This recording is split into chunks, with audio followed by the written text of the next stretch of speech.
Donc, bonjour à tout le monde. Namasté à tous ceux qui sont là en live et tous ceux aussi qui vont regarder le replay. Donc, aujourd'hui, le sujet du jour, c'est le voyage initiatique en Inde. Donc là, ici, dans cette vidéo, j'ai partagé avec vous un petit peu ben, qui je suis déjà, parce que forcément, il y en a certains qui me connaissent pas aussi. Pourquoi j'ai créé un voyage initiatique en Inde et justement un petit peu toutes les différentes étapes, comment je visionne ce voyage. Donc là, en fait, je suis sur deux plateformes différentes. Si des fois vous voyez regarder ailleurs, là c'est Instagram, là c'est en live et là c'est sur Zoom. Sur Zoom, c'est enregistré donc pour avoir le replay. Mais je vais me piner comme ça. Il y aura que moi sur la vidéo. Ok, super. Donc, je suis contente de vous retrouver. Je sais qu'il y a beaucoup plus de personnes qui se sont inscrites, mais j'imagine que le dimanche à 11 heures, des fois, c'est pas forcément évident. J'aimerais commencer par me présenter, en fait, parce que, bon, certains me connaissent, certains ont déjà fait des stages avec moi, d'autres pas du tout. Et avant de s'engager dans un voyage, dans un grand voyage initiatique comme spécialement celui de l'Inde là aujourd'hui, enfin qui sera dans quelques mois, je trouve ça important de connaître la personne qui va vous y amener, la personne qui va vous guider, parce que chaque voyage est vraiment, vous pouvez aller dans les mêmes lieux avec des personnes différentes et vous allez découvrir l'Inde ou ce lieu d'une manière vraiment différente. Pour moi, ce voyage, il est aussi vraiment connecté à qui je suis et, et, et donc pour ça, c'est important pour moi que vous sachiez un petit peu pourquoi ça m'intéresse autant, parce qu'il va y avoir ces petites influences pendant tout le voyage, quoi. Donc moi, c'est Ishvari. Je suis originaire donc de Picardie dans le nord de la France. Euh, la spiritualité, c'était pas du tout ma voie, du moins pour la première partie de ma vie. J'étais plutôt une voyageuse et et je faisais des boulots saisonniers en fait, après mon diplôme. Pour moi, les voyages, ça a toujours été quelque chose qui a pris beaucoup d'importance dans ma vie assez tôt. Enfin, j'ai fait mon premier voyage, mon premier vrai grand voyage à 20 ans où je suis partie toute seule en Afrique, au Burkina Faso, parce que là, mon anglais n'était vraiment pas bon. Donc, il me fallait un pays francophone. Et je ne sais pas pourquoi, mais la terre africaine, la culture africaine m'avait toujours attirée. Alors, pour un premier voyage, moi sortant de ma petite Picardie natale, j'avoue que j'étais pas vraiment prête à ce qui allait venir pour moi. J'étais vraiment une sorte de naïveté, mais qui était très belle dans le fond, parce que c'est ça qui m'a autorisée à justement partir. Et c'est quand je suis arrivée à l'aéroport, je me suis dit, mais qu'est-ce que je fous là, quoi? Qu'est-ce qui m'a pris d'aller pour mon premier voyage? Je suis jamais limite sortie de la Picardie et pas, je vais en Afrique toute seule, quoi. Donc, c'était pas évident comme voyage, comme vous pouvez peut-être l'imaginer. J'avais très peur là-bas sur place. Au final, j'ai trouvé quelqu'un, un local qui m'a guidée, qui m'a soutenue. Bon, bref, tout ça pour dire, vu que la thématique c'est le voyage, pour moi, c'est vrai que ça commence. Ça a été ma première grande expérience qui, pour moi, m'a appris énormément. Et je me suis dit, bah, alors après ça, c'est bon, je peux aller presque n'importe où dans le monde. J'arriverai à me débrouiller, il n'y a pas de problème. Parce que l'Afrique, c'est quand même pas des pays évidents, surtout le Burkina Faso il y a 20 ans. Je sais pas comment c'est là maintenant, j'ai pas remis les pieds, hein, j'avoue. Euh, J'étais malade, j'ai perdu, je crois, 7 kilos tellement j'étais malade sur place. Je suis revenue, je me suis fait rapatrier parce que j'ai certains problèmes. Enfin bref, il y a eu plein de choses qui se sont passées, ça m'a énormément appris. Donc au fur et à mesure, j'ai continué à voyager. J'ai fait des voyages à vélo, notamment en Norvège. J'ai traversé une partie de l'Europe, donc de Chamonix jusqu'en Iran en vélo, en tandem, même avec mon partenaire à l'époque. Et plusieurs différents voyages. Après, j'ai commencé à explorer les pays où c'était un peu plus anglophone pour améliorer mon anglais. Il y en avait grandement besoin. Et voilà. En gros, c'est pendant l'un de mes voyages justement au Canada, où j'ai passé 1 an au Canada pour justement perfectionner mon anglais, que j'ai commencé à découvrir un petit peu la culture, enfin, la communauté spirituelle, on va dire, et que ça a commencé à m'ouvrir certaines portes. Donc la méditation, le yoga, la, la danse extatique, ce genre de choses-là. J'ai fait mes premières retraites de méditation de 10 jours là-bas. Mais avant ça, quand même avant ça, donc ça j'avais 28 ans, mais en 2008, donc à mes 25 ans, je suis partie quand même en Inde. Alors, ne me demandez pas trop pourquoi à ce moment-là, parce que, enfin, honnêtement, j'avais pas, enfin, si je sais, mais c'était pas le pays qui m'attirait le plus, avec tous les différents pays que j'avais déjà fait.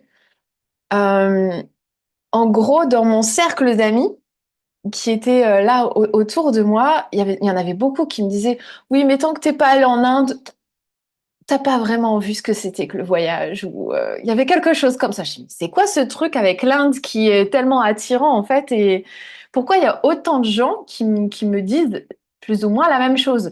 Surtout que moi, mon premier voyage, euh, bah, c'était au Burkina Faso, c'était quand même pas facile. Donc je me disais, mais ok, je suis curieuse, j'ai quand même envie d'aller voir ce que les gens me disent de l'Inde là, et est-ce que c'est vraiment si spécial? Est-ce que c'est juste qu'ils sont pas allés en Afrique, quoi? Parce que quand même, c'était intense. Donc j'y suis allée, mais j'avoue avec quand même pas mal de peur, toujours toute seule, là ici. Enfin, j'étais avec mon partenaire, on voyageait beaucoup à deux, mais là j'avais besoin de partir toute seule. J'avais tellement peur que j'avais dit, je me souviens à mes parents que bon, je pars en Inde, j'ai prévu d'y aller 2 mois, mais il se peut que j'y arrive pas. Donc, si au cas où je reviens plus tôt, s'il vous plaît, ne vous foutez pas de ma gueule parce que ça sera super dur pour moi, j'aurai raté quelque chose. Enfin, je les avais prévenus. Et c'est vrai que les 2 premières semaines, moi, à chaque fois, hein, je préparais mes voyages, enfin, je ne les préparais pas, mes voyages, c'était surtout ça le truc. Je suis allée, j'ai atterri à Delhi. J'avais pas booké mon hôtel. Il était genre 4 heures du matin. Enfin, je partais vraiment à l'arrache à ce moment-là. Et je savais pas du tout ce que j'avais envie d'aller voir en fait. J'avais un Lonely Planet de l'Inde du Nord, mais j'avais pas planifié quoi que ce soit. J'avais pas booké aucun hôtel, aucun transport, rien quoi. Et j'avoue pareil, toujours un peu peur au départ. Bon, il m'arrivait 2, 3 petites euh, histoires marrantes à garder, on va dire. 2, 3 anecdotes, mais rien, enfin, il n'y a jamais eu rien de grave, en tout cas, qui s'est passé. Et donc, moi, à ce moment-là, j'étais pas du tout dans la spiritualité. Pour moi, j'y allais en Inde en étant, je suis une voyageuse normale. Je lui viens pour faire des photos parce qu'à ce moment-là, j'étais photographe et je voulais créer une sorte de reportage sur l'Inde, en fait. Et c'est comme ça que j'y suis allée. Mes 2 premières semaines en Inde, ça a été assez intéressant. La relation que j'avais avec ce pays, c'était vraiment ce qu'on appelle le love-hate relationship. J'adore, je déteste. Pendant 2 semaines, c'était continuellement comme ça, plusieurs fois par jour, en fait. Parce qu'il y avait des choses tellement magnifiques qui m'émerveillaient, autant bah, dans l'architecture, dans la culture, dans les gens, autant, mais il y avait des choses qui me dégoûtaient, quoi. Vraiment, quoi. Donc c'était ça pendant 2 semaines à me poser la question. Il y avait plein de gens qui me demandaient, alors tu aimes bien l'Inde? Parce que quand tu voyages tout seul, c'est vrai que tu rencontres quand même pas mal de gens aussi, d'autres voyageurs. Enfin, ça dépend où est-ce que vous allez aussi. Et j'étais là, ben, j'étais incapable de dire si j'aimais ou si j'aimais pas, quoi. Jusqu'au bout de la 2e semaine, je sais pas, il y a eu un déclic. Et là, c'était, ok, je suis bien là. Je vais rester. Mais il m'a fallu quelques temps pour vraiment bah, comprendre ce qui se passe dans ce pays, parce qu'en gros, on s'en prend tellement plein la face avec tous nos sens qui sont mais en ébullition constante. On n'a pas vraiment l'habitude euh, d'avoir autant de stimulation dans nos pays, dans notre culture. Donc c'était vraiment, vraiment intense. Donc voilà, j'ai fait ma touriste de base. Mon premier cours de yoga, on va dire, bah, c'était là-bas. Euh, Bref, j'ai commencé à m'intéresser à ça, mais je suis pas revenue. Je connaissais pas qui était Shiva, Shakti. la culture hindoue, bref, ok, j'ai vu quelque chose, mais j'avais encore beaucoup, beaucoup de jugements. Pour moi, c'était un pays qui était pauvre, avec des gens qui avaient pas grand-chose pour vivre et mais qui foutaient tout dans la religion en fait. Le moindre argent qu'ils avaient, c'était ah pour faire des offrandes aux Ganges ou ce genre de choses-là. Donc j'y allais vraiment avec avec tous mes jugements là-bas. Bref, voilà, ça s'est passé. Au bout de 2 mois, je suis rentrée. Et puis donc, ouais, c'est votre voyage, dont le Canada qui est arrivé, qui a commencé à m'ouvrir l'esprit sur la spiritualité, le développement personnel, mes premiers Vipassana. J'ai fait plusieurs retraites de méditation de 10 jours en silence là-bas. Bref, de fil en aiguille, je me suis retrouvée au Mexique dans une autre école, yoga tantra. Et c'est là qu'en fait, ça a commencé à changer pour moi. Je n'étais plus photographe parce que justement là-bas, juste avant une retraite de méditation de 10 jours, genre 2 heures avant que ça commence, je me suis fait voler tout mon matériel photo. C'était un petit peu genre la vie qui te dit c'est là qu'il faut aller. Arrête de te disperser, arrête de te concentrer sur ce côté photographe, c'est pas ça.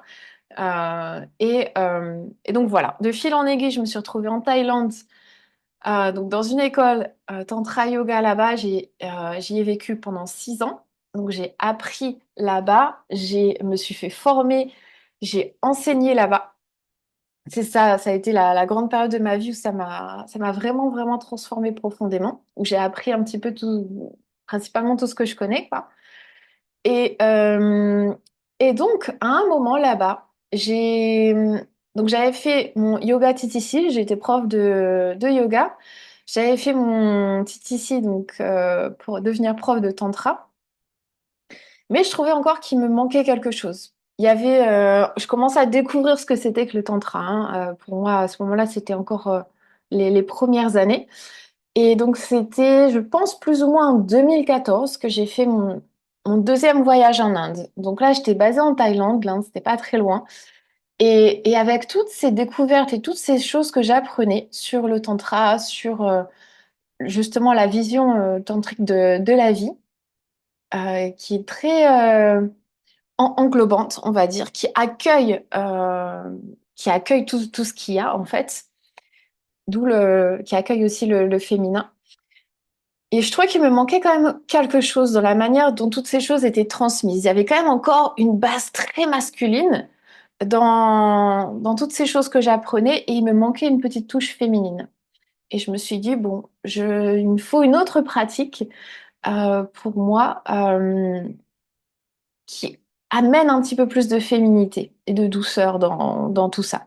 Et je me suis dit, je vais aller en Inde et je vais apprendre la danse classique indienne. J'avais aucune idée de ce que c'était non plus, la danse classique indienne, mais je sais pas, c'était comme un appel. Je savais même pas qu'il y avait différents types de danse classique indienne. On m'avait parlé d'une certaine prof et je me suis dit, bon, je vais aller là-bas. Je me jette à l'eau et voilà.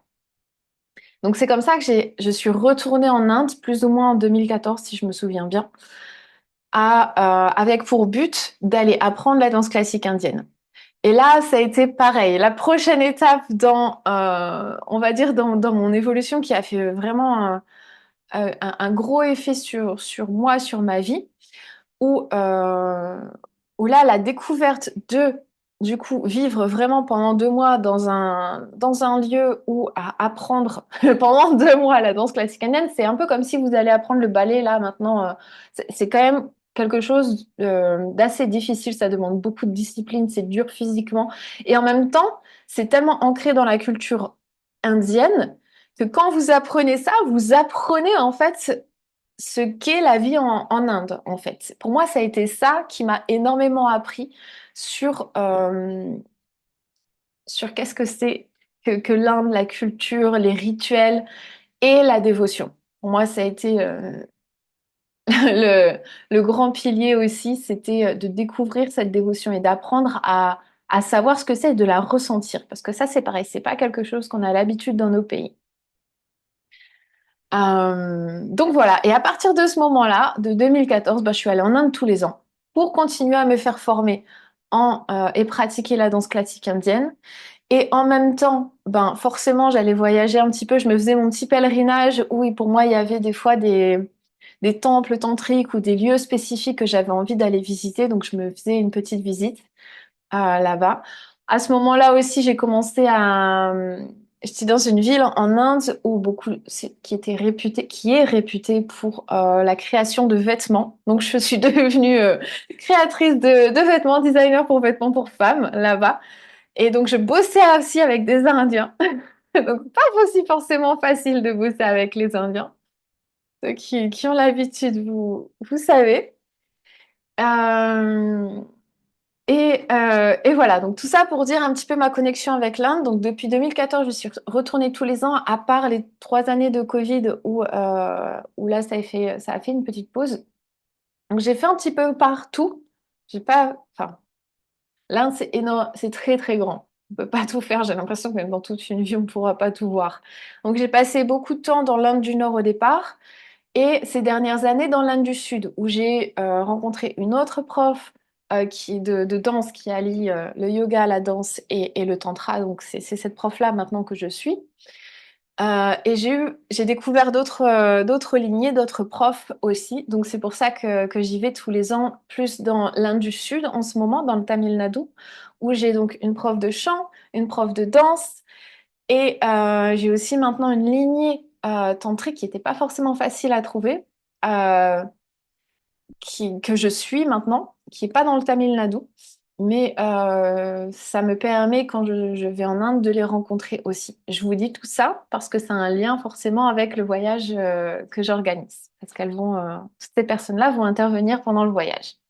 Donc pour ça, pour moi, c'est vraiment c'est pour ça que je vous dis, c'est vraiment un voyage qui me ressemble parce que vous allez peut-être faire un voyage au Tamil Nadu avec d'autres personnes et vous n'allez pas forcément visiter les mêmes lieux. Des fois, vous allez peut-être passer dans les mêmes villes, mais l'approche sera différente et vous n'allez pas avoir les mêmes activités ou le même chemin. Euh, Voilà, donc je voulais partager aussi un petit peu donc pour mon chemin. Donc là, ça fait quelques années que je suis revenue en France, ça fait 4 ans plus ou moins. Et donc, ouais, je continue à donner des stages, des cours en ligne. Et depuis donc l'année dernière, enfin, en fait, cette année, pardon, le premier voyage que j'ai organisé, c'était cette année. Je l'ai lancé l'année dernière à la même période que maintenant. Mais on a fait le premier voyage en février cette année. Et ça s'est super bien passé. Franchement, un magnifique groupe, un bel enthousiasme. C'était vraiment beau. Donc, c'est pour ça que j'ai hâte de recommencer. Euh, Juste pour moi, c'était important de mentionner un petit peu dans les grandes lignes, les grandes leçons que ce pays m'ont apporté, que ce pays, cette culture m'a apporté.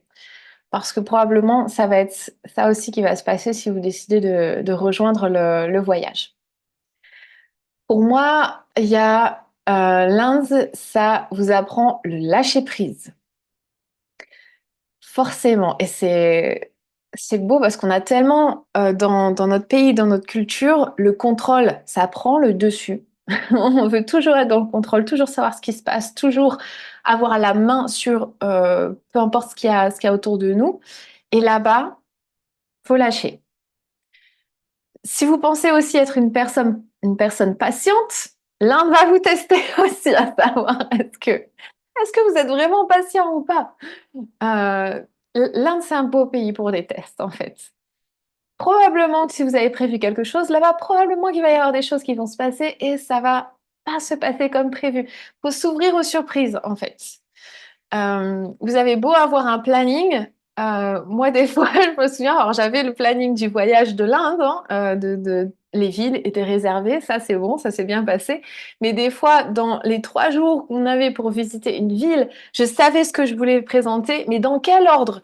Ou quoi que ce soit, tellement il y a de rituels, de pujas, de célébrations différentes, il faut savoir jongler pour...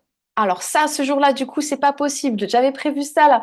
On va essayer de le changer. Enfin, des fois, jusqu'à la veille au soir, j'étais pas sûre totalement de ce qu'on allait faire le lendemain. Enfin, pas totalement. Ça dépendait en fait des activités, des rituels, des pujas qui se passent que j'avais oublié, que je n'étais pas au courant en fait, qui du coup bloquaient bloquer le flow.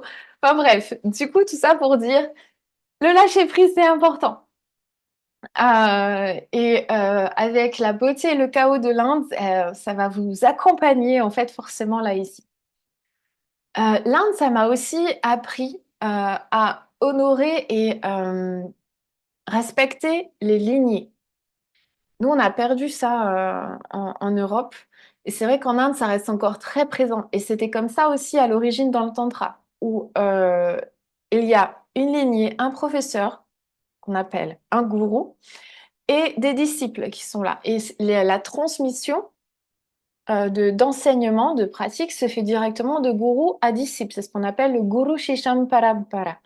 Et donc, cette transmission directe, là maintenant, ça passe chez nous, ça passe beaucoup après le tantra par des livres ou ce genre de choses-là, ou par des transmissions à travers des petits stages. Mais une transmission directe d'un gourou qui incarne, qui embody vraiment ses enseignements, ça se fait plus beaucoup. Et à travers justement, moi, la danse classique indienne, c'est ça aussi. C'était la même chose. Il y a un gourou, il y a une lignée. J'avais mon gourou de danse. Euh, et il y a donc une transmission directe. Quand vous voyez ce que la personne aimait, ce qu'elle incarne réellement, c'est là que vraiment toute la puissance de cette transmission se fait. Et donc à honorer et à respecter cette culture, cette lignée, en fait. C'est vraiment quelque chose de beau et qui fait vraiment avancer sur la voie spirituelle, par exemple. Comme je vous l'ai déjà mentionné, la dévotion. L'Inde, c'est une terre de dévotion. C'est aussi autre chose qui m'a énormément marqué et, euh, et qui a marqué, je pense, tout le monde lors du dernier voyage. La dévotion, c'est pas quelque chose qu'on a l'habitude de voir dans nos pays aussi. Et c'est pareil pareil, je reviens encore à la danse classique indienne parce que ça m'a vraiment beaucoup apporté pour ça. C'est à moitié du théâtre où on essaye de transmettre ou de mettre en mouvement, en danse, des histoires mythologiques indiennes remplies de signification, là où les enseignements spirituels passent à travers ces histoires mythologiques, en fait. Et des fois, on te dit, amène de la dévotion en toi. C'est comme si, imagine que tu vois Krishna en face de toi. C'est quoi un visage de dévotion au final? Qu'est-ce qu'il y a en moi? Euh, Comment est-ce que je peux ressentir ça? Et on n'a pas d'exemple vraiment dans notre culture de ça. En Inde, vous allez en croiser dans la rue, mais constamment, constamment, des gens remplis de dévotion, de ferveur envers un Dieu, une divinité, en quelque chose auquel ils croient en fait, en la vie, en la vérité. C'est vraiment une culture basée sur le cœur, le chakra du cœur, Anahata. Il y a énormément de choses que l'on peut apprendre là-dessus. Et oui, Anahata, c'est aussi un côté chaotique avec le côté du cœur, le côté de l'élément de l'air. C'est pas forcément tout beau, tout rose. Mais il y a justement des fois ce chaos de l'air qui est là. Et là, ça l'incarne réellement, en fait. Euh, et pour moi aussi, donc, alors, c'est une terre remplie de spiritualité. Et ça, donc, du coup, on va le sentir aussi, ça marche, ça va de pair avec la dévotion.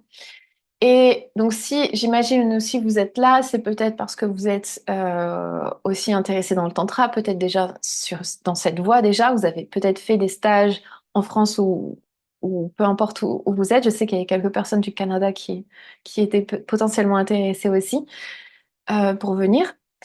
Mais pour moi, il n'y a rien de mieux que de venir sur la terre d'origine de ces enseignements pour s'imprégner. Parce que même si le tantra de nos jours n'est pas forcément enseigné comme tel, en tout cas dans ce pays-là, le tantra, ça fait partie de la culture indienne, sans le savoir. En fait, l'hindouisme a été influencé par toute cette tradition, en fait. Il y en a beaucoup qui, des fois, disent l'inverse, que l'hindouisme a influencé le tantra, mais je pense que c'est plutôt l'opposé, en fait.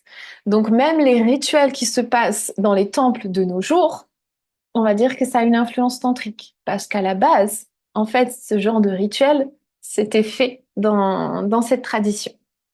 Donc pour moi, il n'y a rien de mieux que d'aller sur cette terre euh, et s'imprégner de la culture. Rien que se balader dans les rues sans programme hein, en Inde, ça va éveiller, ça va éveiller vos sens, ça c'est clair.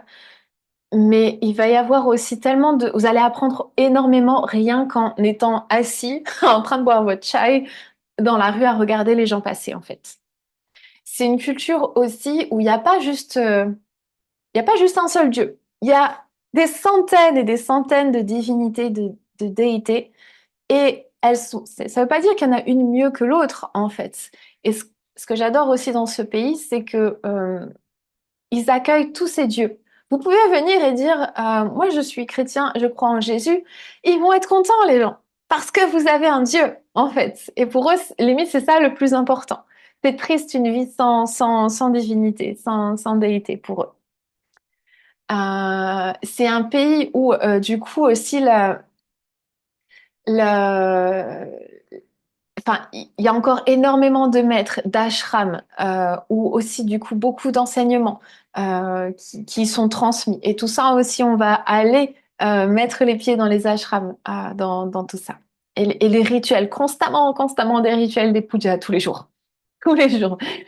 Et donc, c'est aussi beaucoup dans la culture pour les Indiens, pour les hindous, de faire des pèlerinages tous les ans, au moins une fois par an. Mais il y en a qui font des pèlerinages beaucoup plus que ça. Il y a des bus entiers d'Indiens qui traversent l'Inde pour venir faire une célébration spécifique. Donc nous, c'est ça aussi ce qu'on va faire à travers le voyage en Inde. C'est un pèlerinage, c'est ce qu'on appelle un yatra en fait aussi. On va découvrir des lieux sacrés, s'imprégner de cette énergie pour en ressortir chargé, recevoir ce qu'on appelle le darshan de la divinité, être vu par la divinité, recevoir le blessing, la bénédiction de cette divinité pour continuer à avancer sur notre chemin. Donc, voilà un petit peu pour l'Inde en général. Donc, vous voyez un petit peu pourquoi maintenant j'ai voulu créer ce voyage. Ça faisait plusieurs années que j'y pensais. Et c'était assez dur pour moi de décider, mais où est-ce que je vais amener le groupe pour la première fois? Donc là, c'est l'Inde du Sud. C'est peut-être un petit peu plus facile.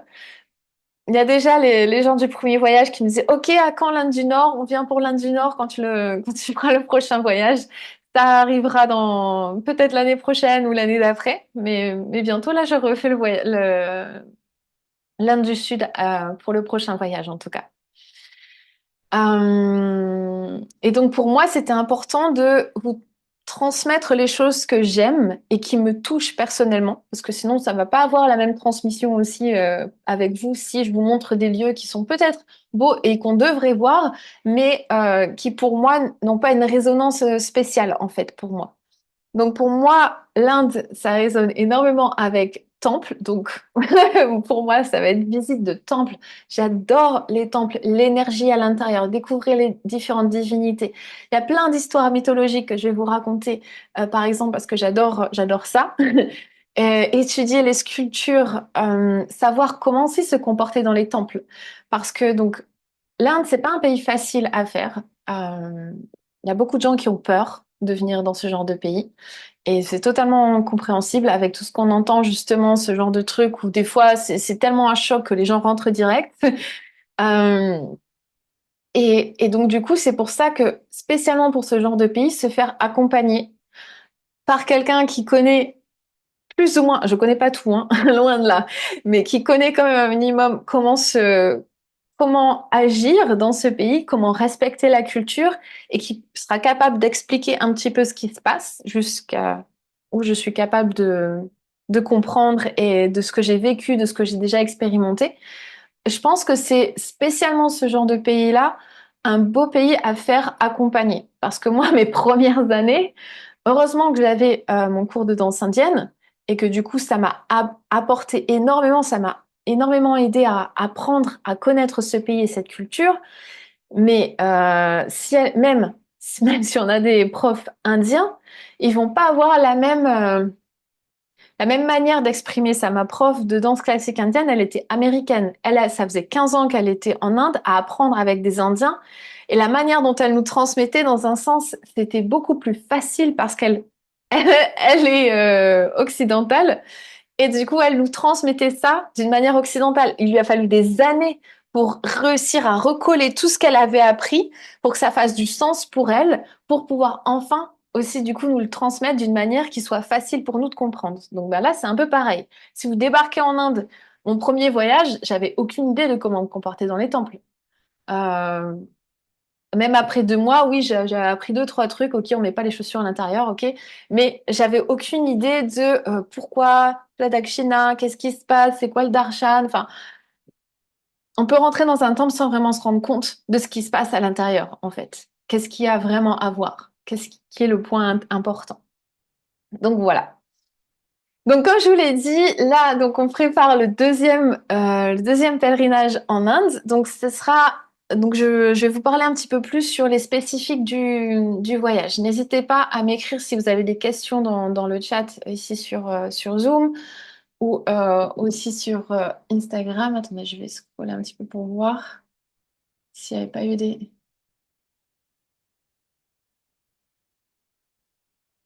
Alors, le voyage sera en français, hein. Je vois des gens qui me parlent anglais qui veulent rejoindre. Euh, voilà, ok. C'est bon, il n'y avait pas de questions ici. Donc maintenant, un petit peu de manière plus spécifique, comment ça se passe? Donc, c'est un voyage ouvert à tous. Euh, Vous n'avez pas besoin, enfin, je pense que les gens qui sont peut-être déjà allés en Inde,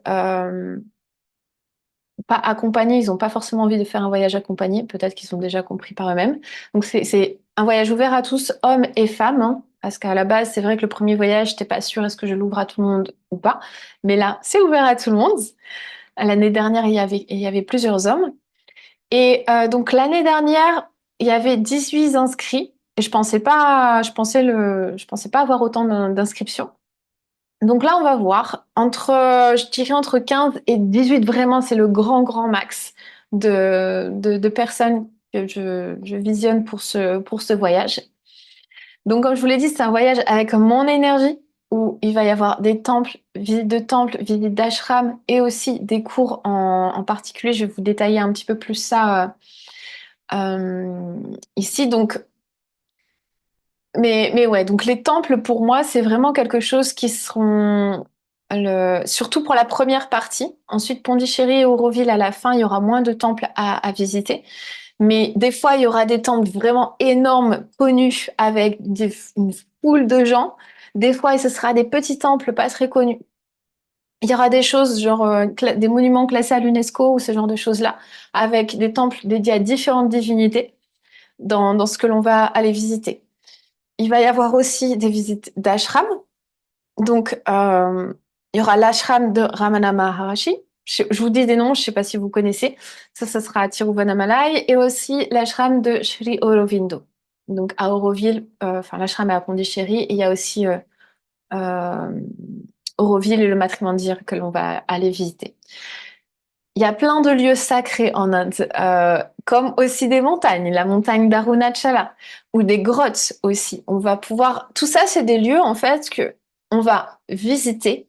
Et le but ici, c'est de pouvoir y passer du temps, que moi je vous explique dans les grandes lignes s'il y a des choses en particulier à savoir sur ce lieu, sur cet enseignant, sur les pratiques qui se font ici et qu'en plus, ensuite, je vous laisse le temps d'explorer à votre rythme et de découvrir cet espace. Peut-être que vous avez envie de visiter, de faire des photos, peut-être que vous avez envie de vous asseoir et de méditer.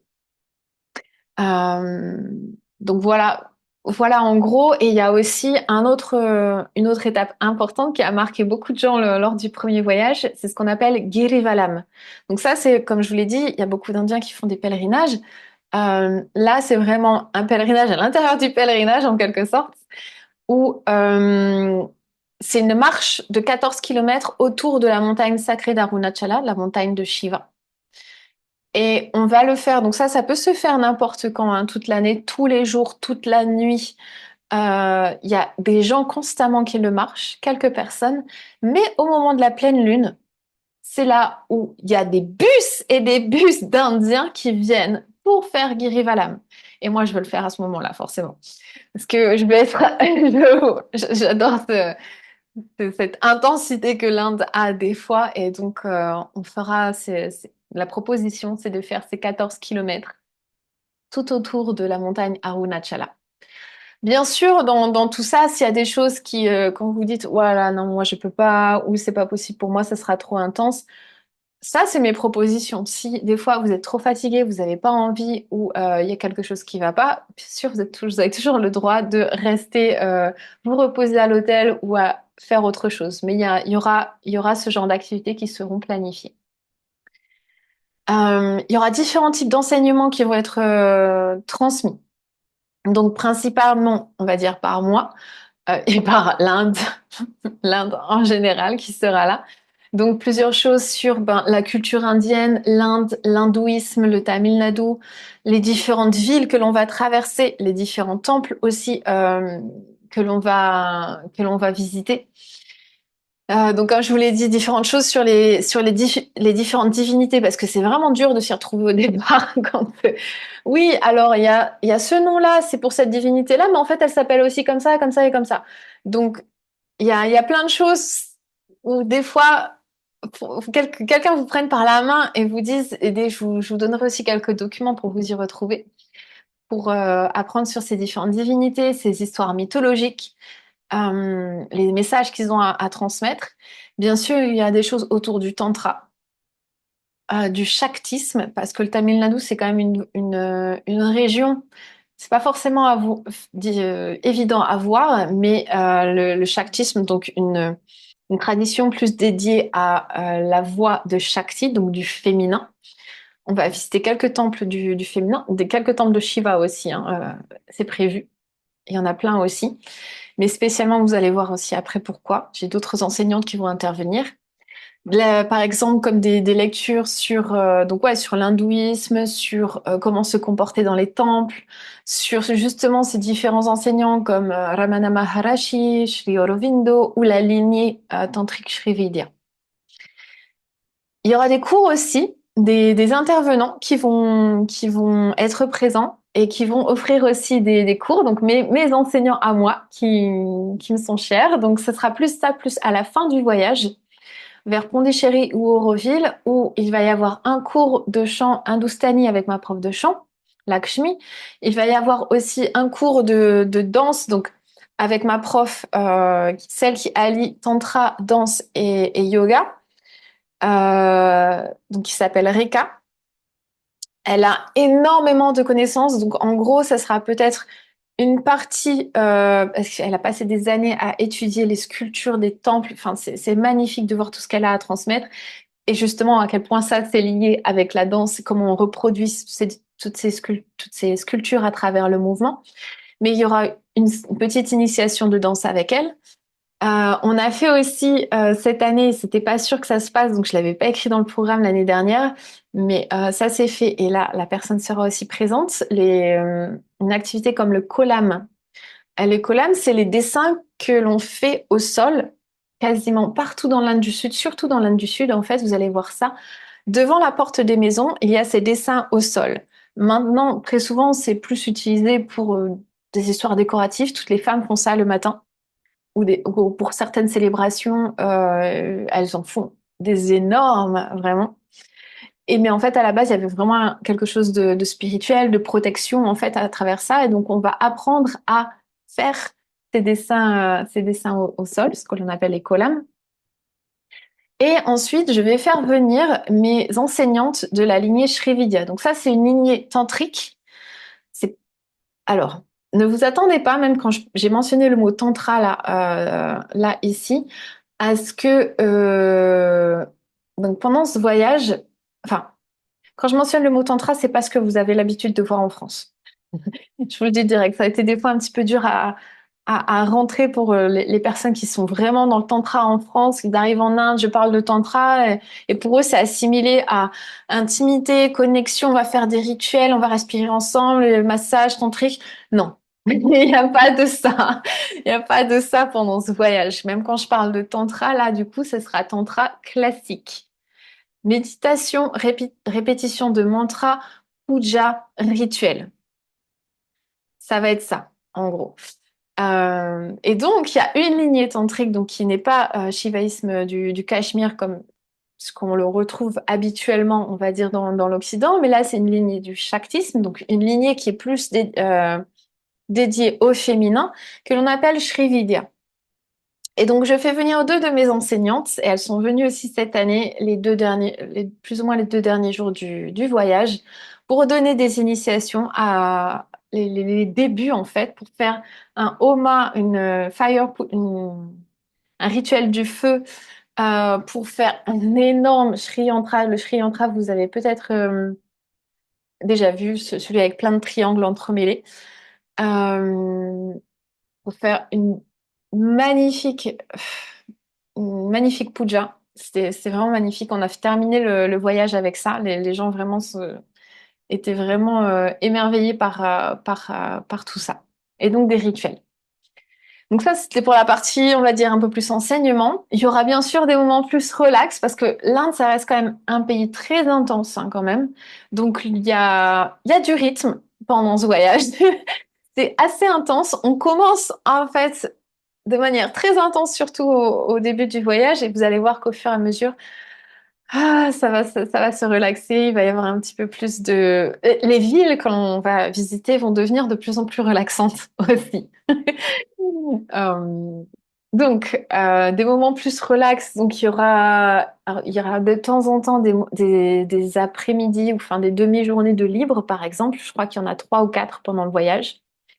Il y aura des moments d'invitation de méditation, des moments de yoga. Je vais essayer d'en poser un petit peu plus parce que c'était ça, des fois, avec l'intensité de l'Inde en général, comparé au dernier voyage, rajouter des petits moments un petit peu plus calmes. On n'est pas stimulé constamment avec le bruit ou quoi que ce soit. Et on va visiter une forêt de mangrove, donc ça sera beaucoup plus calme. Peut-être aussi, par exemple, un petit atelier sur comment porter un sari, parce que c'est compliqué si vous voulez porter un sari en Inde, par exemple, pour les femmes. Et un moment de massage ayurvédique aussi. Euh, donc, pour l'itinéraire, je vais...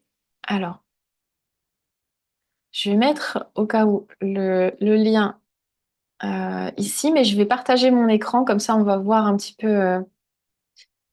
euh, on va suivre un petit peu le programme.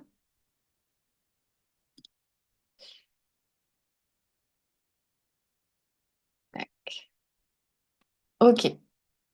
Donc ça, c'est le voyage en Inde de l'année prochaine. Alors, je diminue là ici. Donc les dates, c'est du 29 janvier au 14 février 2026. Donc, euh, on a notre Zoom. Ça, c'est pour le rituel du feu.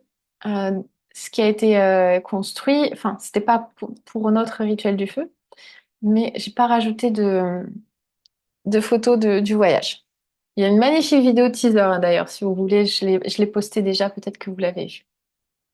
Donc le 29 janvier, en fait, pour vous donner un petit peu plus de détails, en sachant que c'est l'Inde, donc il faut être ouvert aux surprises, c'est le planning que j'ai prévu. Euh, mais il se peut qu'il y ait quelque chose qui change, des choses qu'on n'arrive pas à faire peut-être, et que justement qu'il y a un potentiel sur autre chose qui s'ouvre, sur ce qui pourrait d'autres activités par exemple ou d'autres visites. Donc le 29 janvier, c'est le jour d'arrivée où tout le monde arrive plus ou moins avec les vols que vous allez trouver. Et en gros, vous serez pris en charge à partir du moment où vous arriverez sur la terre indienne à l'aéroport à Chennai. Donc, vous réservez votre propre billet d'avion. Il y aura un taxi qui viendra vous chercher à l'aéroport de Chennai et qui vous amènera à l'hôtel, un très bel hôtel pour le début, pour que vous facilement preniez votre espace. Et en gros, vous serez pris en charge à partir du 29 janvier. Le premier repas d'inclus dans le voyage, ce sera le dîner, en fait. À savoir que donc au dernier voyage, donc soit au plus tard, les gens sont arrivés le 29 dans l'après-midi, et des fois il y avait même des gens qui sont arrivés avant. Il y en a qui sont arrivés même 3, 4 jours avant, qui ont fait des petites visites aux alentours avant. Il y en a qui sont arrivés la veille ou dans la nuit. Mais donc votre première nuit accompagnée sera prévue donc le 29 janvier, si ça vous intéresse. Donc Chennai, c'est la capitale du Tamil Nadu, de l'État du, du sud que l'on va traverser en fait. C'est vraiment la pointe sud de l'Inde. Ensuite, le lendemain, le 30 janvier, on va se déplacer vers Tiruvannamalai et la montagne, ici vous voyez la montagne sacrée de Arunachala, la montagne de Shiva. On va y passer 3 jours là-bas. Donc il y a différentes choses que l'on va visiter, dont l'ashram de Ramana, euh, la montagne d'Arunachala, il y a les grottes où Ramana a passé des années à méditer. Il y a le grand temple de Arunachaleshwarar de Shiva qui est connecté à l'élément du feu. Il y a cette fameuse marche pèlerinage autour de la montagne de 14 kilomètres qui se fera ici. Donc ça sera assez intense en fait, on va dire, pour un début. Mais en même temps, ça reste un endroit où il y a aussi beaucoup d'occidentaux. Donc, parce que l'ashram de Ramana est très, très connu en fait. Donc, je trouve ça bien en fait quand même pour une mise en jambe, aussi spécialement par rapport à la nourriture, où il y aura aussi des options un petit peu plus occidentales, parce que des fois, les repas épicés en Inde, c'est pas forcément facile au départ, donc ce sera une transition un petit peu plus douce à ce niveau-là, parce que l'Inde, ça va vous choquer hein, quand même, vous secouer. Ensuite, on partira à Madurai. C'est vrai que j'ai oublié, je voulais vous mentionner, vous montrer un petit peu la carte. Donc là, il y a quand même une grande route pour aller jusqu'à Madurai. Ça va nous prendre quasiment toute la journée. Sur la route, bien sûr, donc on a un bus réservé pour nous. On a notre bus privé, climatisé, et on va se déplacer juste avec notre bus. Donc Madurai, ça nous prendra quasiment toute la journée. Sur la route, on s'arrêtera visiter des temples, bien sûr, il y aura des pauses. Et là, Madurai, l'une des cités les plus anciennes du Tamil Nadu, donc encore plus au sud, où là, il y a le fameux temple de Meenakshi que vous voyez là ici. Et il y a différentes pujas, différents rituels qui ont été effectués. Là, l'énergie change totalement. Là, c'est une énergie beaucoup plus féminine, alors que Tiruvannamalai, c'est très masculin, très dans le feu. Et là, c'est beaucoup plus doux. À visiter une école védique. Il y a plein de marchés aux fleurs, aux bananes, ce genre de choses-là à visiter. Du yoga en nature. Voilà. 3 jours. Alors, des fois, je suis pas encore totalement sûre si ça sera 3 jours ou 2 jours. À voir. Ensuite, on aura Kumbakonam. On va remonter tout doucement. En fait, on fait un petit peu une boucle, plus ou moins. Kumbakonam, la ville aux 1000 temples, où là, il y a des temples magnifiques, des sites classés à l'UNESCO, qui sont préservés magnifiquement bien, en fait. Donc, il y a plusieurs temples là, ici, que l'on va voir. Donc 2 temples classés à l'UNESCO, un temple dédié à Shakti, et aussi une visite sur la fabrication de statuettes euh, qui sont faites main, tout ça. Les statuettes en 5 métal, comme vous pouvez voir là ici, par exemple. Ensuite, on va remonter encore un petit peu à Chidambaram. Chidambaram, c'est la ville de Shiva aussi. Et donc là, la ville de Shiva, avec cette fois l'élément de l'éther, de l'espace. Shivanataraj, c'est le fameux énorme temple de Shivanataraj, le danseur cosmique, en fait, qui est celui qui détruit à travers sa danse. Il y a plein de sculptures magnifiques, c'est un temple énorme, avec plein de cérémonies, enfin, vraiment, vraiment un endroit bien chargé aussi, et il y aura aussi un petit moment de calme au milieu des forêts de mangrove. Et ensuite, on va arriver à la dernière partie du voyage, Pondichéry et Auroville, où ce sera plus ou moins 6 nuits là-bas. entre Pondichéry et Auroville. Donc là, vous voyez le Matrimondier. Donc là, on revient un petit peu plus en France là, parce que Pondichéry, c'est une ancienne colonie française, donc il y a un quartier français avec des noms de rues français, avec des endroits beaucoup plus calmes aussi. Vous allez voir que ça fera du bien après les intensités des jours passés. Donc là, visite de la ville blanche. Donc cette ville, ce sera au bord de la plage. Euh, il y aura donc différents marchés à visiter, l'ashram de Sri Aurobindo et de la mer, le village des pêcheurs, le Matrimondir que l'on va aller visiter aussi. Et donc c'est aussi dans ces jours-là que l'on aura donc les cours avec les différentes enseignantes. Euh, voilà. Et donc la fin du voyage, c'est le 14 février. Donc là, c'est le jour où le jour des départs. Alors là, j'ai pas encore décidé si ce sera parce que Auroville, ce sera la dernière destination pour retourner à Chennai. Donc c'est là où le plus grand aéroport en fait, ce que vous allez retrouver. C'est un transfert par bus, soit c'est un transfert par taxi. Donc selon l'heure de départ de votre vol. Et donc attendez, je ferme la fenêtre parce qu'il y a du bruit dehors, ça me dérange un peu.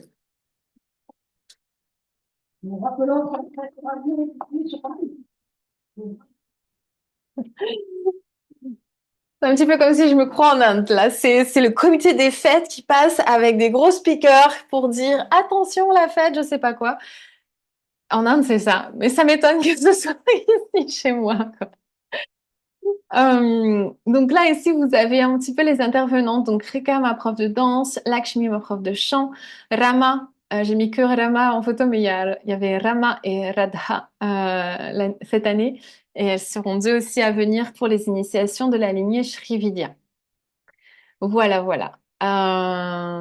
Donc un petit peu le voyage en général. Et donc ouais, nombre de places limitées. Comme je vous l'avais dit, l'année dernière, j'étais vraiment euh, surprise. On savait que c'était le premier voyage, mais en un mois, c'était complet, quoi, en fait. Donc c'était beau à voir cet enthousiasme à venir découvrir cette terre indienne qui est fascinante. Donc c'est un voyage de 17 jours, ça fait quand même un bout. J'arrivais pas à le raccourcir. Au départ, à la base, je voulais faire plus court, mais avec toutes les choses que j'avais envie de montrer, le circuit que je voulais faire, c'était pas forcément facile. Donc il y a déjà énormément de choses. Donc là, en ce moment, jusqu'au 15 août, il y a un tarif Early Bird à 2500 euros pour le voyage. Ensuite, ça passera à 2008. Donc, ce qui est inclus dans le voyage, dans ce prix-là, donc je pense que vous avez lu tout ça, mais je pense que j'ai peut-être des petits détails à ajouter. Il y a, donc comme je vous l'ai dit, le transfert en taxi, peu importe le jour où vous arrivez, hein, au final, il y aura votre transfert de taxi à l'aéroport de Chennai jusqu'à l'hôtel, qui est pas très loin de l'aéroport, hein, au final, mais quelqu'un viendra vous chercher, voilà. Et donc, comme je l'ai dit, ensuite, la prise en charge globale du voyage commencera à partir du 29 janvier, donc le dîner. On partira ensemble. On aura une réunion peut-être juste avant, un meeting juste avant ou juste après, ça va dépendre des heures d'arrivée de chacun en fait. Et première rencontre de tout le groupe et dîner. Voilà. Et donc ensuite, tout ce qui est inclus, bien sûr, vous avez tous les transports. Donc comme je vous l'ai dit, on a un minivan climatisé, rien que pour nous, toutes les nuits, toutes les nuitées. Donc hôtel ou ashram, on fera les deux, hein. Donc des fois, ça sera des choses très bien. Des fois, ça sera des choses plutôt à l'indienne, plutôt simples. Donc les nuitées, c'est des chambres à deux, hein. C'est pas des dortoirs, hein. J'ai eu quelques questions là-dessus. C'est une chambre à deux, donc avec ce tarif-là, c'est une chambre double. Si vous souhaitez une chambre seule, il faut rajouter 400 euros à ce prix-là pour avoir votre chambre seule. Sinon, pour les chambres à deux, alors au maximum, ça sera des chambres avec des lits séparés. deux lits séparés, une place. Mais des fois, c'était pas possible et ça sera un lit double, un grand lit double. En Inde, ils ont des grands lits doubles. C'est pas les lits français qui sont plutôt très petits. Voilà, donc ça va dépendre des différents hôtels. Tous les repas sont compris, à l'exception de quatre repas qui seront pendant les moments libres. Où là aussi, ça sera, ben, je pense que c'est bien aussi de découvrir ce pays et d'essayer de se débrouiller par soi-même pour explorer tout ça. Donc, mais sinon, tous les autres repas sont compris. Toutes les activités, les visites, les droits d'entrée, tout ça, c'est qui sont mentionnés là ici, c'est pris en compte, c'est pris en charge. S'il y a des taxes, des péages par rapport au transit et tout ça, et réglementation indienne, c'est pris en compte aussi. On aura peut-être un guide à Madurai, les cours de chant, danse, initiation Shrividya aussi, et donc aussi mon accompagnement. Ce qui n'est pas inclus dans le voyage. Donc du coup, là, votre billet d'avion n'est pas inclus dedans. Vous devez vous débrouiller pour arriver jusqu'à Chennai.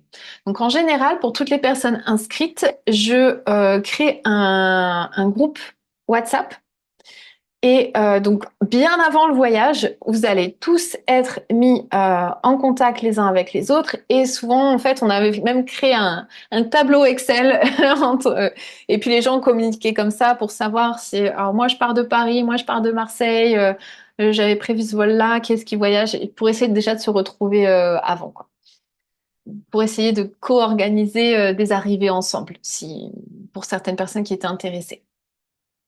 Le visa indien n'est pas inclus dans le voyage non plus, mais le visa indien, si je me souviens bien, c'était 20 ou 30 dollars pour un mois. Et ça, je vais vous aider vous allez le faire vous-même, votre demande, mais je vais vous guider sur comment faire parce qu'on a eu des petits problèmes l'année dernière, même si j'avais tout expliqué, j'en parlerai après.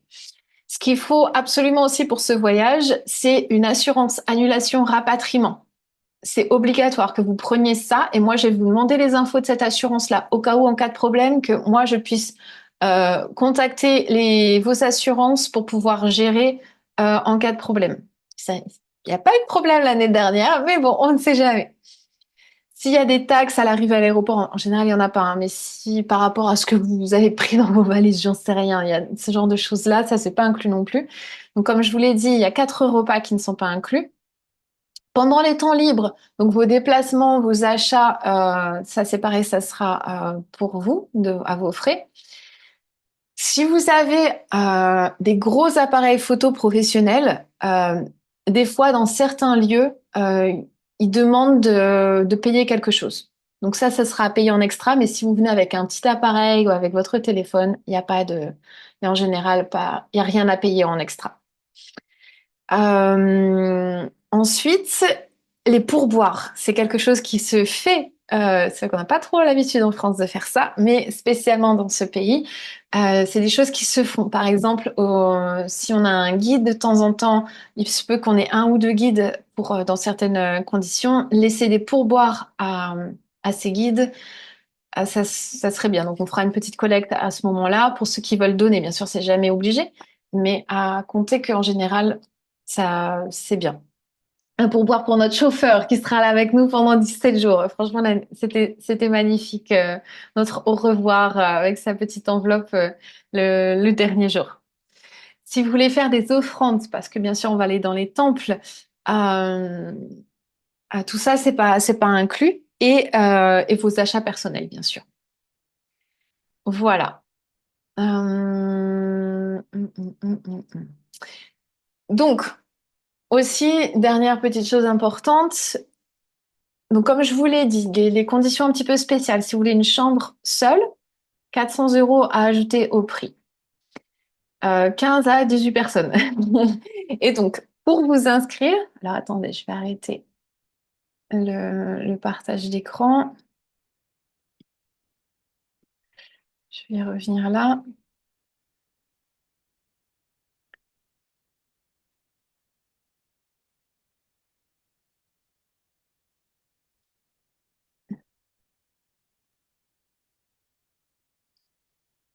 Ah, vous aviez pas vu le partage d'écran?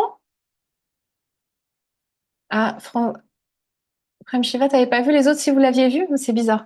Désolée, je viens de voir ton message.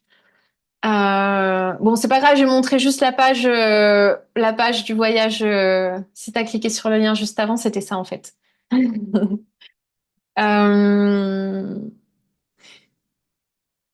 Juste des petites choses encore, des petits détails aussi par rapport au voyage. Donc, la nourriture, c'est quelque chose qui revient assez souvent. Euh, c'est la nourriture indienne que l'on va avoir accès la plupart du temps. Au début et à la fin, c'est des endroits, des villes où il y a un petit peu plus d'occidentaux. Donc, il y aura des options un petit peu plus occidentales qui vont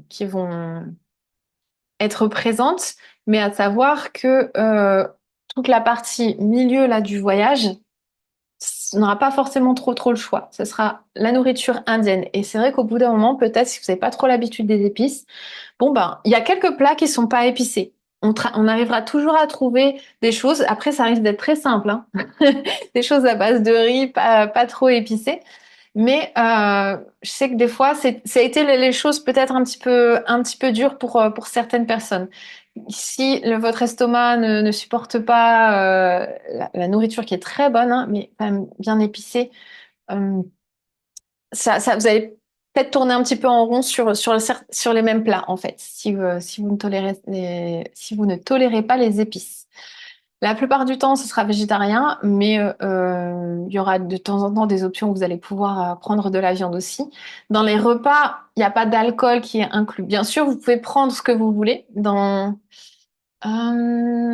certaines villes, il y a pas, on va pas pouvoir trouver d'alcool parce que c'est des villes sacrées, donc dans ces cas-là, c'est banni. Et pareil, la viande, du coup, ça n'existe pas dans ces lieux-là aussi, normalement. Il y a toujours moyen d'en trouver, en fait, en vrai, un marché noir. Mais en tout cas, là, ça va pas être le but. Mais ouais, tout ça pour dire, il n'y a pas d'alcool compris dans le tarif du voyage. Euh, voilà. Le climat. À ce moment-là, en Inde, donc normalement, la saison des pluies est terminée dans l'Inde du Sud, là, normalement, hein, parce qu'on ne sait jamais. L'année dernière, ça a plu énormément en janvier, alors que normalement en janvier déjà il ne pleut plus. Mais bon, il fait chaud. Et le truc, c'est qu'il faut aussi se couvrir. On peut pas y aller là comme moi, là, je suis là avec un petit débardeur comme ça. Non, pas possible. Il faut au moins toujours pour les femmes se couvrir les épaules, se couvrir les jambes, surtout si on va visiter les temples et tout ça. Donc ça, je vous donnerai plus de détails en fait plus tard pour si vous vraiment vous inscrivez, mais à savoir que je vous expliquerai bien tout sur comment se préparer à l'Inde en fait. Mais tout ça pour dire, il fera chaud, il faudra se couvrir, normalement pas de pluie et prévoir pour les moustiques aussi. Aussi, donc le voyage se termine le 14 et dans la nuit du 15 au 16 février, il y a une célébration très spéciale, très grande. C'est l'une de mes favorites en Inde. C'est ce qu'on appelle Mahashivaratri, la grande nuit de Shiva, où toute la nuit il y a des célébrations. Ça dépend des endroits en fait. Mais je sais que l'année dernière, du coup, je l'ai organisé au même moment, donc c'était la même chose, genre 2 jours après ou un jour ou deux après le voyage, célébration de Mahashivaratri. Et du coup, il y a quand même pas mal de personnes qui sont restées après le voyage à leurs frais, donc là du coup, pour célébrer Mahashivaratri où ils le souhaitaient et rester un petit peu avec des petits groupes, voilà. Donc il y a ça, juste pour que vous sachiez si au cas où vous voulez prévoir un petit peu après pour rester un petit peu plus pour célébrer ça. Euh, voilà. Ensuite, donc si vous souhaitez vous inscrire, il y a le formulaire d'inscription, donc je vous ai mis le lien juste au-dessus là pour ceux qui sont sur Zoom. Je vous mettrai le lien, enfin sur Instagram, allez voir dans la bio pour avoir les infos pour le voyage. Et donc en bas de cette page là, quand vous cliquez sur Je veux m'inscrire, ça va vous envoyer vers un questionnaire. Il est assez complet ce questionnaire. Et donc remplissez-le. Et moi, dans ces cas-là, après avoir revu ce que vous avez écrit, je vais vous contacter par WhatsApp en général, vous envoyer des messages et on aura un appel ensemble, pareil sur Zoom, en vidéo en tout cas, pour en parler. Même les gens que je connais qui ont déjà fait des stages avec moi, c'est quand même bien différent qu'un juste un stage. On va dans un pays étranger où la culture est totalement différente. Donc j'ai d'autres choses aussi, d'autres questions à poser. Donc on aura un appel ensemble. Et si à la fin de l'appel, bon bah j'estime que c'est bon, on va pouvoir lancer l'inscription officielle. Donc dans ces cas-là, il y aura deux choses à faire, deux étapes. Donc la première étape, ce sera verser les arts de 750 €. Ce sera les premiers arts. Et la deuxième étape, ce sera, il y a une sorte de document à signer où il y a quelques conditions là qui sont posées par rapport au voyage. Renvoyer ce document signé. Et voilà, à partir de là, vous êtes inscrit. Ensuite, il y aura le versement des deuxièmes arts, donc de 750 €, pareil, à faire plus ou moins à l'automne. Et le complément, donc ça va dépendre si vous avez le tarif Early Bird ou pas, 1 000 € par exemple si c'est en Early Bird, à payer sur place, en espèces, avec moi. L'Inde, il y a beaucoup de choses qui se payent en cash, donc j'ai besoin de cash sur place pour pouvoir payer les choses. Voilà. Et si pour certaines personnes faire des paiements comme ça, c'est pas évident ou quoi que ce soit, on peut bien sûr en discuter. Je suis ouverte à faire des étalements, un plan de paiement différent. Il y a pas de problème aussi. Voilà. Donc si au cas où il y a quelque chose, j'annule moi-même le voyage. Bien sûr, vous serez remboursé.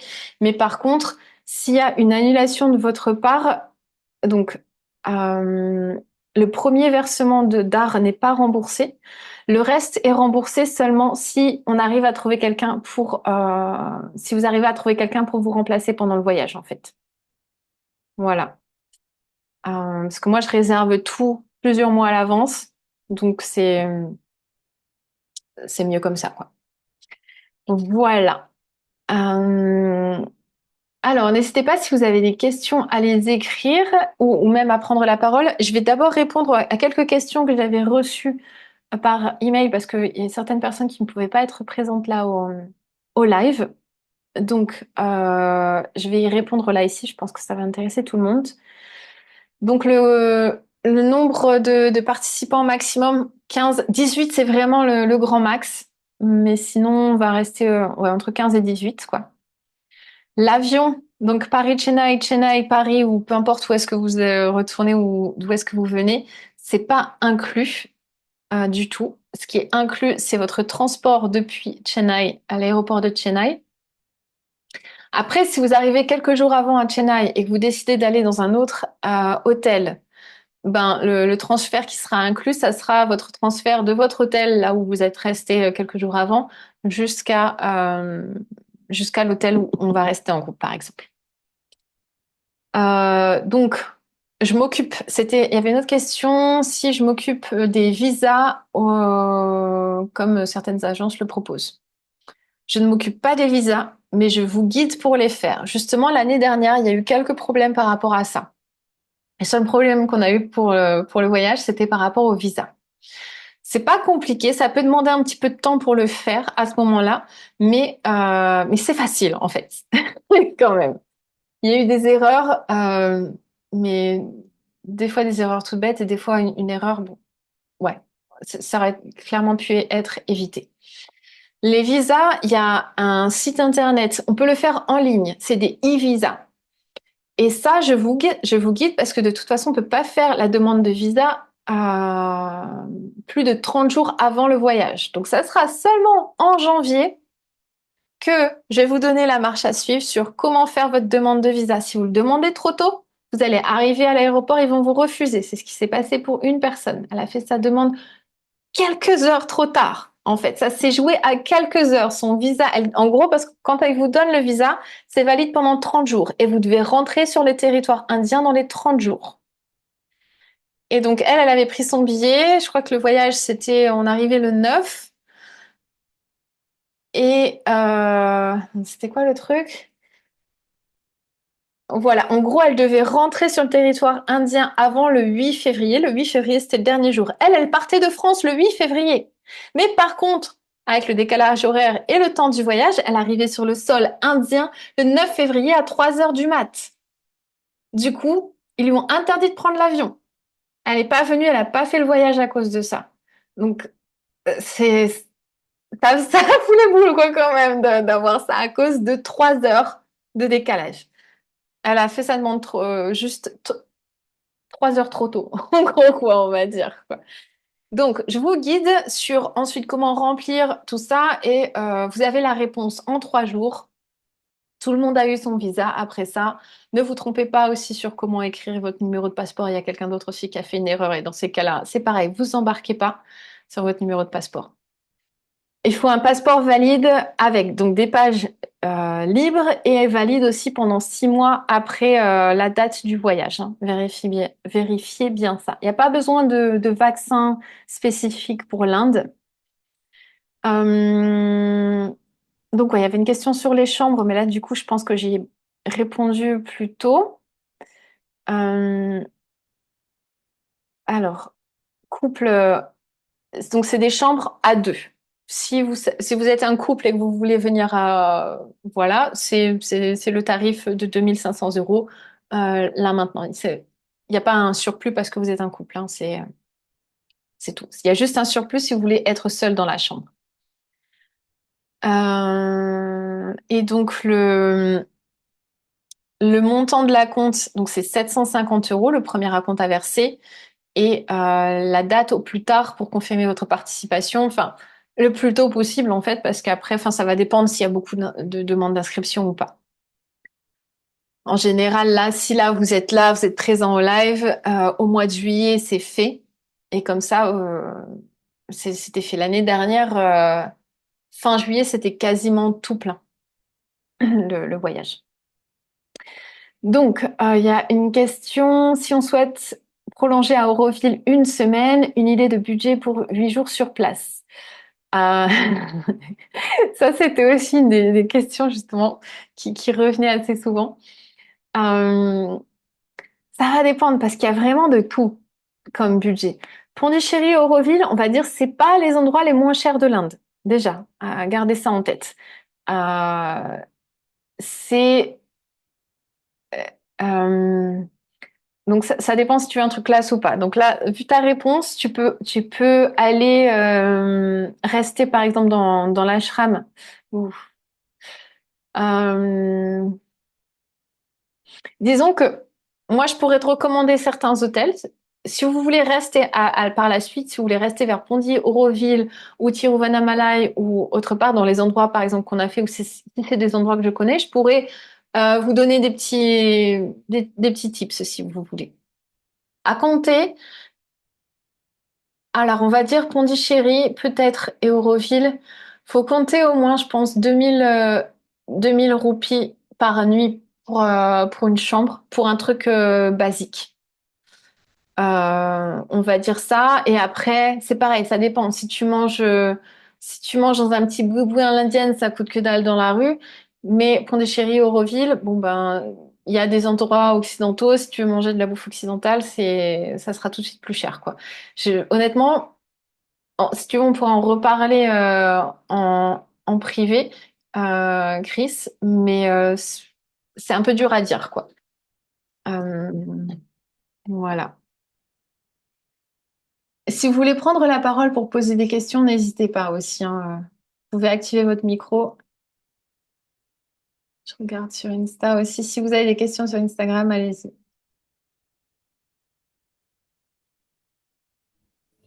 Bonjour, est-ce que je peux poser une question? Oui, vas-y, Evgenia. Si on veut aller après, donc après le séjour, si on veut aller à Sri Lanka, comment il y a des bateaux ou des vols pour aller sur l'île de Sri Lanka de Chennai ou je sais pas d'où? Comment ça se passe? Alors, je suis jamais, moi, allée au Sri Lanka, mais c'est vrai que c'est juste à côté. C'est sûr qu'il y a des vols, peut-être aussi des bateaux, ça, je sais pas. Moi, je prendrais plutôt un vol, mais c'est vraiment pas loin. Donc, oui, c'est sûr qu'il y en aura. Mhm. Je connais pas les tarifs non plus, mais je sais que ça se fait. Il y a beaucoup de gens qui le font, quoi. Ok. Mhm. Et sinon, par rapport à, tu disais que le 15 et le 16 février, il y a une fête spécifique. Et combien de temps ça dure? C'est sur 2 jours ou...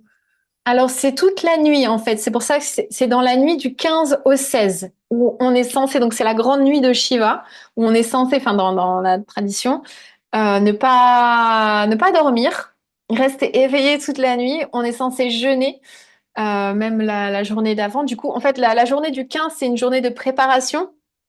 Il y a souvent aussi des choses qui se passent, hein, déjà pas mal dans les rues, et ça dépend où est-ce que vous allez.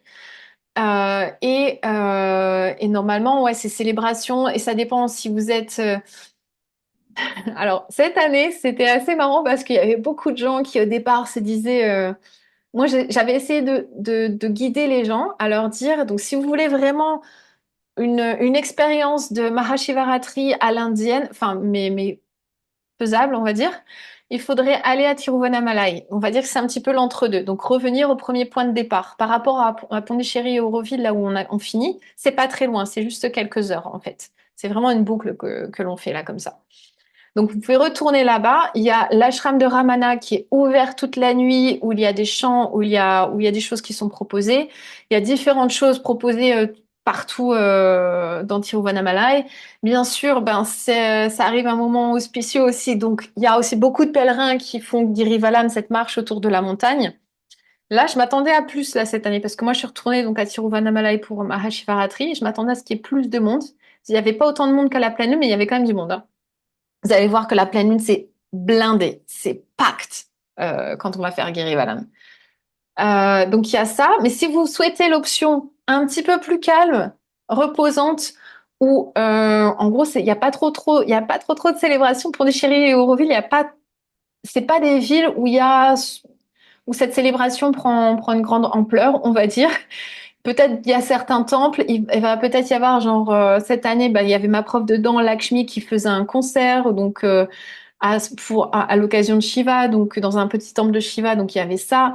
Il y avait une autre école où ça j'aimerais bien, mais ça va dépendre aussi de comment ça se passe cette année. Mais il y a une école de Kalaripayattu, c'est l'art martial indien, qui est magnifique, vraiment vraiment magnifique. Je pratique ça aussi, enfin je l'ai pratiqué là maintenant, plus trop.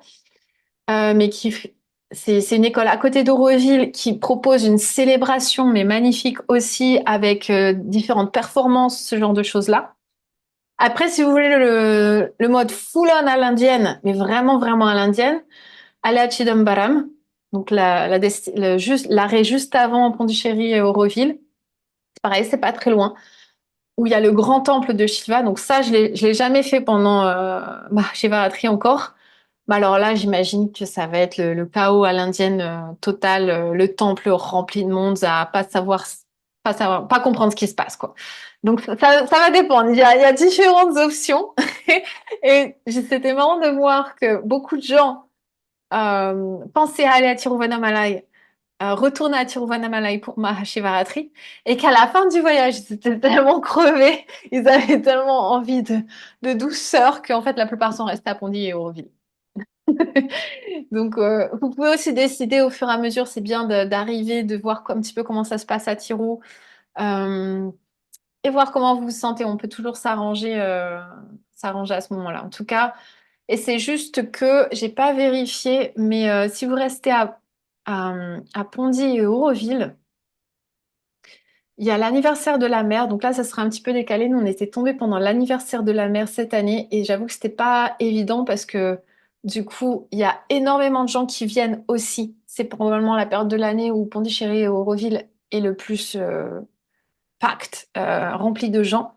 Là, je pense qu'on arrivera un petit peu plus tôt, mais Chris, par exemple, si tu veux rester un peu plus longtemps, faut voir. Peut-être que tu auras besoin de réserver à l'avance si ça tombe pendant l'anniversaire de la mère. On pourra voir ça. Est-ce que je peux Mais te si ça demander, tombe pendant cette semaine-là, réserve avant, parce que ça va être compliqué. je peux te poser d'autres questions? Oui, vas-y. Est-ce qu'on est loin de l'ashram d'Ama? Oui, quand même, là, ouais. Hamas, on va dire que c'est le sud, mais de l'autre côté. Mhm. Donc moi, je dirais soit, alors en bus, ça va être super long. J'ai jamais fait ce trajet-là. Soit tu prends l'avion, soit tu prends un train. Est-ce qu'il y a un train? Il doit y avoir un train de nuit, mais ça te prendra genre toute la nuit, par exemple, ou toute la journée. Et c'est quoi l'aéroport Mais proche de l'ashram d'Ama depuis Chennai? Donc moi, Euh, moi, je vais à Chennai, je prends l'avion pour aller pas à l'ashram d'Ama, en fait. ouais. Ça, c'est possible. Oui, oui, oui, oui, ouais, ouais, tu peux carrément faire ça. De, après, si tu veux, de Pondy, il y a un aéroport, hein, à Pondichéry. C'est un tout petit aéroport où il y a, je pense, 2 vols par jour, hein. Donc les vols aussi seront très chers. Mm. Ça sera à toi de voir. Mais si vu que c'est un vol interne à l'indienne, je sais pas, regarde peut-être depuis Pondichéry, mais sinon après ça sera Chennai. Ok, Mhm. merci. Voilà.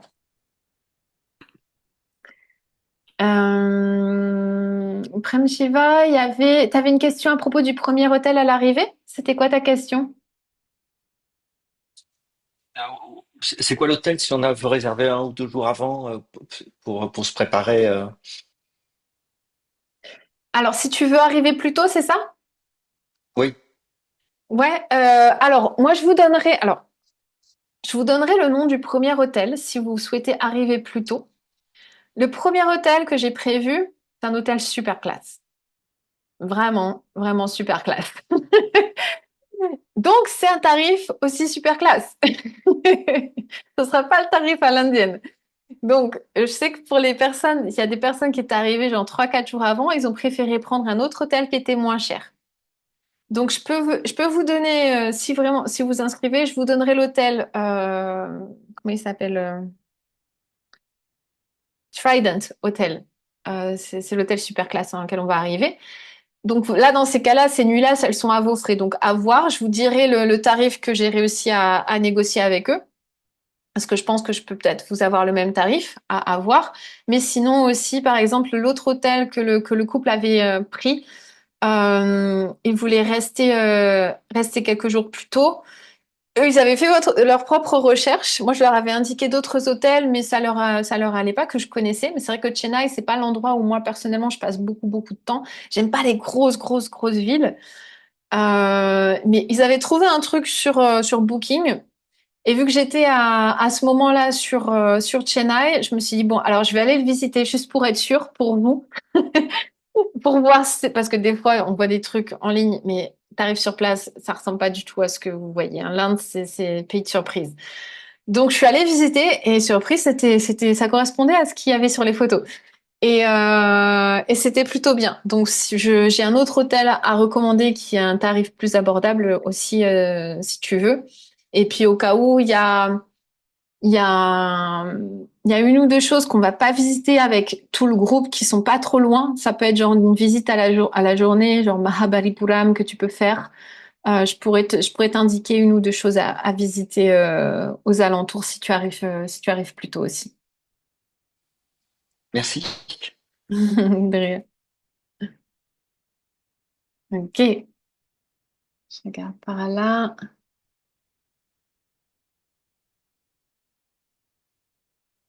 Ok. Euh, Est-ce qu'il y a d'autres questions par rapport au voyage? Comment ça vous paraît tout ça? C'est quoi le premier feeling par rapport à ça? Sympa, engageant. Mhm. Toi, tu es déjà venu en Inde, non? J'ai fait l'Inde du Nord, j'ai fait le Ladakh, Ouais. j'ai En fait une voyage organisé ou je me souviens plus ce que tu m'avais dit? trek Annapurna, Mhm. aussi au Népal, et puis le Ladakh, c'était visite des temples. Ouais, c'était un trek.